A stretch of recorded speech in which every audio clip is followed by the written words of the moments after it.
তো ফাইনালি বন্ধুরা আমি কিন্তু আমার সেই শখের কম্পিউটারটি কিনে ফেলেছি ইউটিউবের টাকায়।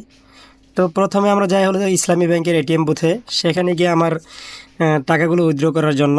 তো তারপর সেখানে গিয়ে একটু ওয়েট করলাম কার্ড ঢুকিয়ে। তো তারপর কিছুক্ষণের মধ্যে আমরা আসলে টাকাগুলো হাতে পেয়ে যাই। তারপর আসলে এটা আসলে এতটা আনন্দ লাগছে প্রথম। হ্যাঁ, সেটা আসলে বলে বুঝাইতে পারবো না। তো আমার একটা স্বপ্ন ছিল যে আমি আমার পকেটের টাকা দিয়ে কিনবো না, যদি কখনো সম্ভব হয় তাহলে ইউটিউবের টাকা দিয়েই কিনবো। তো আমরা মার্কেট থেকে যখন কম্পিউটারটা নিয়ে আসি সেখানকার ভিডিওটা আমরা করতে পারি নাই। হ্যাঁ, তো তারপর যখন বাসায় নিয়ে আসি, এ হচ্ছে আমার মনিটর, 22 ইঞ্চি বর্ডারলেস মনিটর। হ্যাঁ, তারপরে হচ্ছে হলো কিবোর্ড মাউস ওয়্যারলেস। হ্যাঁ, আর এ হচ্ছে হলো আমার পিসি, যেটা RGB লাইটিং সিস্টেম। এটা আসলে বর্তমানে ডিজিটাল আসলে এগুলা পিসি চলে।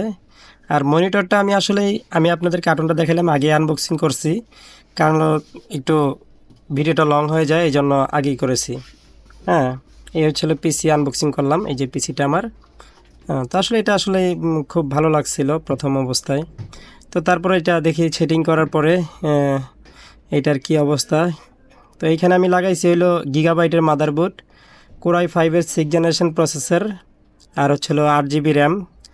এখানে SSD আছে 120 GB, সাথে 500 GB একটা হার্ড ড্রাইভ আছে।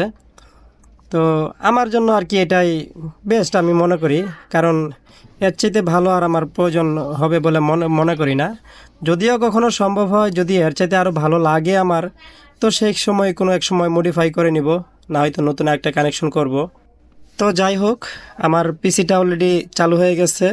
হ্যাঁ, তো আপনারা যদি উৎসাহ দেন, সাপোর্ট করেন, তো আশা করি নেক্সট টাইম আরও ভালো কিছু করতে পারবো। হ্যাঁ, তো ভিডিওটা ভালো লাগলে ভিডিওতে একটি লাইক শেয়ার করে দিবেন। হ্যাঁ, একটা কমেন্ট করবেন।